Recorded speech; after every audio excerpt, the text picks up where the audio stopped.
இது மகிமை நேரம்.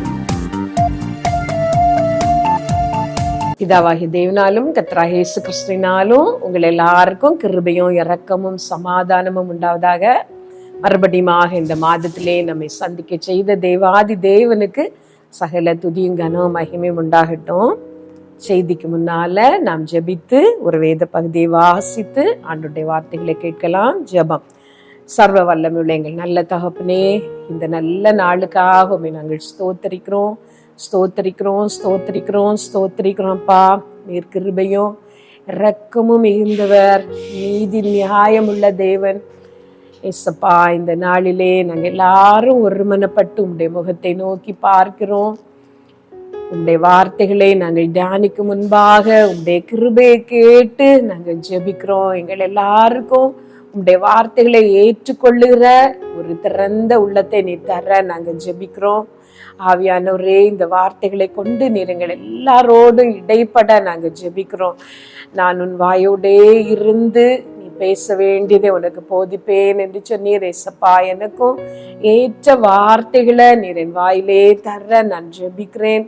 என்னை தாழ்த்துகிறேன் ஏசப்பா. இந்த செய்தியை கேட்கிறவர்கள் எல்லாரும் அந்த செய்தியினூடாக கல்வாரின் அன்பை உணர்ந்து கொள்ளட்டும். நீர் எங்களை நேசிக்கிறீர், நீர் எங்களுக்காக ஜீவனை விட்டீர். இந்த உலகத்திலே நாங்கள் உம்மை தேடுவதுதான் முக்கியமானது என்பதை உணர எங்கள் எல்லாருக்கும் உதவிச்சியும் வார்த்தைகளை கொண்டு நீர் எங்களோடு இடைப்படும். இதனால் உண்டாகிற சகல துதியும் கனம் மகிமே உமக்கு உண்டாகட்டும். இயேசுவின் நாமத்துல ஜெபிக்கிறோம் பிதாவே, ஆமென்.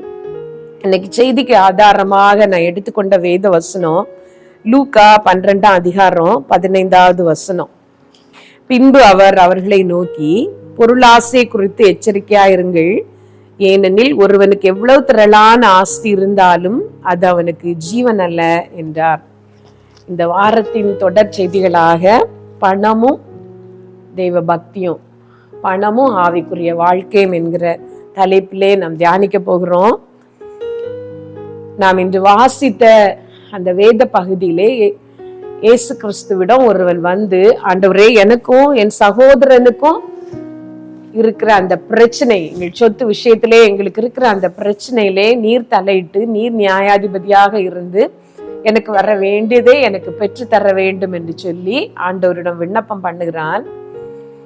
ஒருவேளை அவனுடைய பக்கம் நியாயம் இருந்திருக்கலாம். அவனுடைய சகோதரன் அல்லது அவனுடைய எதிராளி வஞ்சனையாக அதை எடுத்து வைத்து கொண்டிருக்கலாம். ஆகவேதான் அவன் ஆண்டவரிடம் வந்திருக்க வேண்டும். ஆனா கர்த்தர் அவனை பார்த்து, மனுஷனே, என்னை உனக்கு முன்பாக நியாயாதிபதியாக வைத்தவன் யார்? ஒருவனுக்கு எவ்வளவு திரளான ஆஸ்தி இருந்தாலும் அது ஜீவன் அல்ல என்கிறார். இந்த உவமையிலே கர்த்தர் சொன்ன இந்த சம்பவத்திலே நாம் என்ன புரிந்து கொள்ளுகிறோம் என்றால், நஷ்டத்தை நாம் சகிக்க வேண்டும். நமக்கு வர வேண்டிய நியாயமான பங்கு நமக்கு கிடைக்கவில்லை என்றாலும் நஷ்டத்தை நாம் சகிக்க வேண்டும் என்று ஆண்டவர் அவனுக்கு அறிவுரை கூறுகிறார். அதோடு ஆண்டவர் சொல்கிறார், எவ்வளவு திரளான ஆஸ்தி இருந்தாலும் அது அவனுக்கு ஜீவன் அல்ல என்று சொல்லி. இந்த உலகத்துல நாம் சம்பாதிக்க நினைப்பது பணத்தை தான். அதிகமான பணம் இருந்தால் நாம் சந்தோஷமாக வாழ்ந்து விடலாம், சம்பூரணமாக வாழ்ந்து விடலாம். இந்த உலகத்தின் எல்லா காரியங்களுக்கும் அது உதவும் என்று நம்புகிறோம். எல்லாவற்றிற்கும் பணமே முக்கியம் என்று நாம் நினைக்கிறோம்.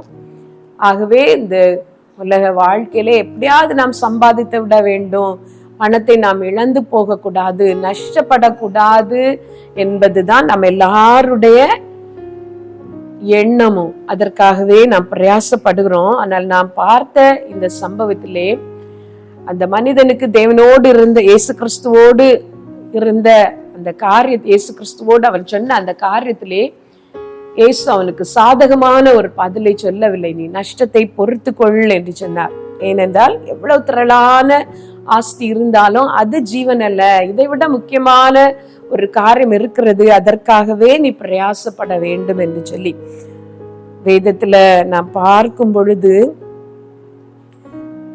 பணமோ எல்லாவற்றிற்கும் உதவும் என்று வேதத்துல நாம் வாசிக்கிறோம். ஆபிரகாமை வெள்ளியும் பொன்னுமுடைய சீமானாக ஆண்டவர் மாற்றினார் என்று நாம் பார்க்கிறோம்.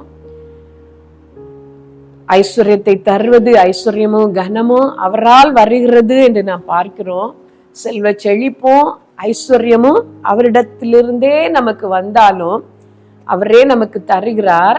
ஆனாலும் அதற்காகவே நாம் பிரயாசப்பட வேண்டும், அதற்காகவே நாம் வாழ வேண்டும் என்று கிடையாது. இந்த உலகத்துல நாம் வாழ வேண்டியதும் நாம் பிரயாசப்பட வேண்டியதும் நித்திய ஜீவனுக்காக. உலகத்திலே நிறைய பணம் இருக்கிறதுனால, ரொம்ப செல்வந்தர்களாக நாம் வாழ்ந்து விடுவதனால் நாம் ஒரு பூர்த்தியான வாழ்க்கை வாழ்கிறோம், நாம் ஆண்டவருக்கு ஏற்க வாழ்கிறோம் என்று கிடையாது. பணம் இல்லாமல் தரித்திரத்திலே நாம் வாழ்வதினால் அது ஒரு சபிக்கப்பட்ட வாழ்க்கை என்றும் கிடையாது. ஒரு பெரிய செல்வந்தர் தன்னுடைய பிள்ளைகள், தன்னுடைய உறவினர்கள் எல்லாரையும் அழைத்து ஒரு பெரிய விருந்து பண்ணினார். அது ஒரு சம்பூரணமான விருந்து. எது வேண்டுமானாலும் யாரும் சாப்பிடலாம், அவ்வளவு நிறைவாக எல்லாவற்றையும் எல்லா விதமான பதார்த்தங்களையும் வைத்து அவர் ஆயத்தம் பண்ணியிருந்தார். எல்லாரும் சந்தோஷமாக சாப்பிட்டு கொண்டிருந்த பொழுது அந்த நபர், அந்த செல்வந்தர், அவர் என்ன சாப்பிடுகிறார் என்று கவனித்தால் அவர் ஒரு சின்ன பாத்திரத்தில் கொஞ்சம் போல கேப்பங்கூழ் வைத்து சாப்பிட்டு கொண்டிருந்தார்.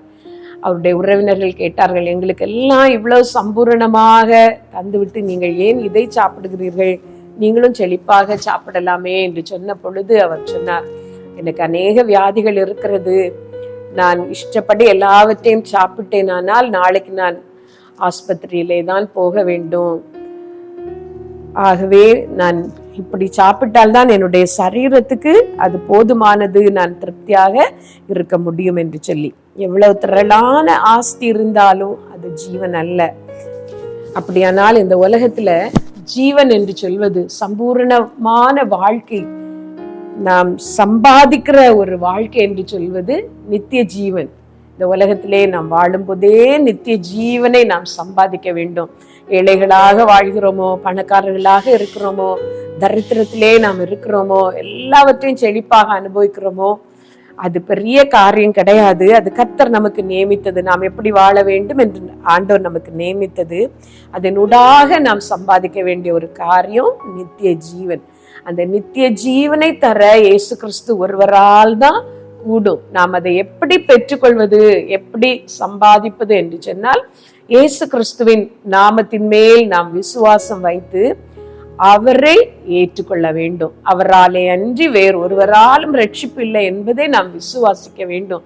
அந்த கல்வாரி சிலுவையின் தியாக பலி நமக்காக, நம்முடைய மீறுதல்களின் நிமித்தம் அவர் நம்முடைய மீறுதல்களின் நிமித்தம் அவர் பாடுபட்டார், நம்முடைய அக்கிரமங்களின் நிமித்தம் அவர் நொறுக்கப்பட்டார் என்பதை ஏற்றுக்கொண்டு இயேசு கிறிஸ்துவை நம்முடைய உள்ளத்திலே ஏற்று நம்முடைய தெய்வமாக நமக்கு எல்லாமாக அவரை ஏற்றுக்கொண்டு, உங்களுடைய இரத்தத்தினால் என்னை கழுவும், உமக்கு ஏற்ற ஒரு வாழ்க்கை வாழ நான் விரும்புகிறேன், இந்த உலக வாழ்க்கையிலே எனக்கு அந்த நித்திய ஜீவன் வேண்டும் என்று சொல்லி நாம் அவரிடம் வேண்டிக் கொள்ளும் பொழுது அவரை நோக்கி பார்க்கிற எல்லாருக்கும் அவர் தருகிறார் அந்த ரட்சிப்பு.